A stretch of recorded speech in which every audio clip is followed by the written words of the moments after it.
नाम सैयद हैदर अली शाह है और आज के लेक्चर में हम चैप्टर नंबर 10 किंगडम एनिमेलिया को कंटिन्यू कर रहे हैं। और जो लास्ट फाइलम चल रहा था हमारा फाइलम कोर्डेटा, उसकी हम आज जो है सुपर क्लास उसकी पढ़ेंगे जिसका नाम है सुपर क्लास स्पाइसेस।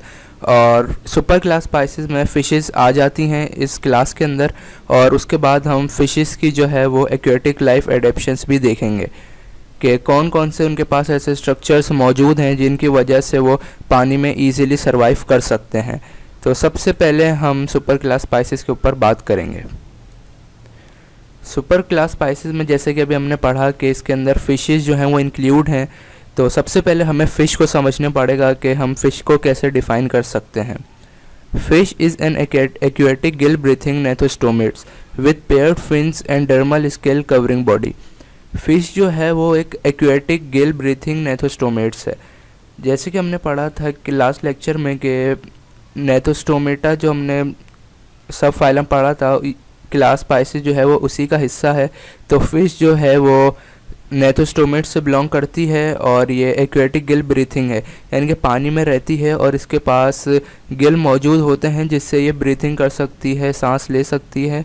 और इसके पास जो है वो पेयर्ड फिन्स मौजूद होते हैं और इसकी जो बॉडी है वो पूरी कवर हुई होती है डर्मल स्केल से। तो हम फ़िश को ऐसे डिफ़ाइन कर सकते हैं। अगर हम स्टडी ऑफ फ़िश की बात करें तो फ़िश की जो है वो पूरी एक डिटेल स्टडी है और उस स्टडी ऑफ फ़िश को हम कहते हैं लिक्थियोलॉजी। तो ये फ़िश की डेफिनेशन थी। अब हम जो है सुपर क्लास स्पाइसेस की डिविजन्स के ऊपर बात करेंगे। Super class spices is divided into 2 classes. Super class spices जो है उसको हमने 2 क्लासेस के अंदर डिवाइड किया गया है। एक कहलाता है क्लास कॉन्ड्रिक्थाइस और एक कहलाता है क्लास ऑस्ट्रिक्थाइस। 1 बाय 1 हम इन दोनों को स्टडी करेंगे। सबसे पहले हमारे पास क्लास कॉन्ड्रिक्थाइस। क्लास कॉन्ड्रिक्थाइस को हम दूसरा नेम कार्टिलेजिनियस फिशेस का भी देते हैं। फर्स्ट पॉइंट है हमारे पास, this group is also called elasmobranchii. ये जो ग्रुप है पूरा, इसको हम इलास्मोब्रेनकाई का भी नाम दे सकते हैं या ये इलास्मोब्रेनकाई भी कहलाता है। Cartilaginous endoskeleton is characteristic of chondrichthyes. True bones are absent except in jaws and teeth. Cartilaginous endoskeleton जो है वो कॉन्ड्रिक्थाइस के पास मौजूद होता है, ये इसकी एक ख़ास कैरेक्टरिस्टिक है। और अगर इनकी बोन्स को देखा जाए, इनके ट्रू बोन्स को देखा जाए, तो इनके पास ट्रू बोन्स जो है वो मौजूद नहीं होती, वो इनमें एब्सेंट होती हैं। लेकिन अगर ट्रू बोन्स हम देखें तो वो सिर्फ हमें जॉस में और टीथ में देखने को मिल जाती हैं। बाकी किसी और पार्ट में इनके पास जो है ट्रू बोन्स मौजूद नहीं होती, सिर्फ जॉस में और टीथ में मौजूद होती हैं। They have spindle shape body that is narrows towards the end. इनकी जो बॉडी होती है वो स्पिंडल शेप बॉडी होती है और वो जो है वो नैरो होती है दोनों एंड से, स्टार्टिंग एंड से भी और एंडिंग एंड से भी। Skin contains numerous tiny sharp liquid scales as exoskeleton. इस फिशेस की जो स्किन होती है उसमें बहुत सारे जो हैं टाइनी शार्प लिक्विड स्केल्स मौजूद होते हैं। वो छोटे छोटे होते हैं और बहुत शार्प होते हैं, जिसे हम कहते हैं लिक्विड स्केल्स। वो एक्सोस्केलेटन के तौर पे भी बिहेव करता है। Mouth is ventral in position. इसका अगर माउथ की हम पोजीशन देखें तो इसका माउथ जो है वो वेंट्रल साइड पे जो है मौजूद होता है। Sharks and skates are examples of chondrichthyes. Sharks और स्लेक्स जो हैं वो कॉन्ड्रिक्थाइस के एग्जाम्पल्स हैं। तो ये हमारे पास हो गया है क्लास कॉन्ड्रिक्थाइस। नेक्स्ट हम बात करेंगे क्लास ऑस्ट्रिक्थाइस के ऊपर।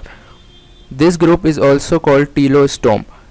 ऑस्ट्रिक्थाइस का जो ग्रुप है इसको हम टीलोस्टोम भी कहते हैं, तो ये इसका दूसरा नाम भी है। They have endoskeleton which are partially made up of bones. इसका जो एंडोस्केलेटन है वो बोन्स का बना हुआ होता है, पार्शियली डिफरेंट बोन्स जो हैं वो इसके पास मौजूद होती हैं और जिससे एंडोस्केलेटन इसका बनता है। Mouth opening is present and anterior tip. इसका जो माउथ है वो एंटीरियर टिप पर मौजूद होता है और जो हमने कॉन्ड्रिक्थाइस पढ़ा था उसका जो माउथ होता है वो वेंट्रल पोजीशन पे मौजूद होता है। They possess air bladders which act as hydrostatic organs. इनके पास जो है बहुत एक अहम जो है इनके पास स्ट्रक्चर मौजूद होता है जो कहलाता है एयर ब्लेडर्स। एयर ब्लेडर जो है इनके अंदर जो सैक, एक ऐसा सैक होता है जो कि एयर को स्टोर करने में बहुत ज़्यादा हेल्पफुल होता है।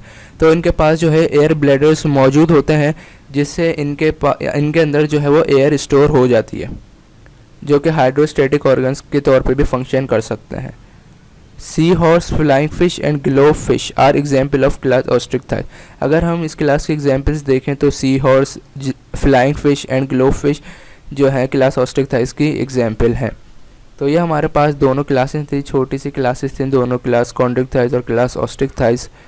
नेक्स्ट हम बात करेंगे कि फ़िश जो है वो, उस फिश के पास कौन से ऐसे स्ट्रक्चर्स मौजूद हैं जो कि उसको पानी के अंदर रहने में काबिल बनाते हैं। So aquatic life adaptations, fishes are well adapted for aquatic habitat. Fishes जो हैं वो बहुत ज़्यादा एडेप्टेड हैं, उनके पास ऐसे बहुत से स्ट्रक्चर जो हैं उन्होंने अडॉप्ट किए हुए हैं जिससे वो एक्वेटिक हैबिटेट में ईजिली रह सकते हैं। अब हम देखते हैं कि कौन कौन से ऐसे इनके पास स्ट्रक्चर्स मौजूद हैं जिससे ये ईजिली एक्वेटिक हैबिटेट में सर्वाइव कर सकते हैं। फर्स्ट है हमारे पास body shape is streamline which helps in swimming. Fishes की जो बॉडी होती है वो स्ट्रीमलाइन होती है, जैसे कि आप डायग्राम में देख सकते हैं। ये जो ब्लैक पोर्शन है, ये इस पोर्शन को जो है, ब्लैक वाला पोर्शन जो है, इसको हम कहते हैं स्ट्रीमलाइन। तो फिशेस की जो बॉडी है वो स्ट्रीमलाइन होती है जिससे इनको स्विमिंग में बहुत ज़्यादा मदद हासिल होती है। Presence of air blood develop bouncy, इनके पास जैसे कि अभी हमने पढ़ा कि एयर ब्लैडर जो है वो एयर को स्टोर करने में बहुत ज़्यादा हेल्पफुल होते हैं।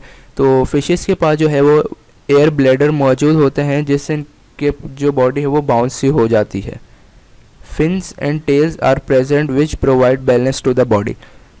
इन फिशेस के पास जो है फिन्स और टेल्स मौजूद होते हैं जो कि इनकी बॉडी को बैलेंस में बहुत ज़्यादा हेल्प करते हैं, जिससे इनकी बॉडी जो है बिल्कुल बैलेंस रहती है फिन्स और टेल की वजह से।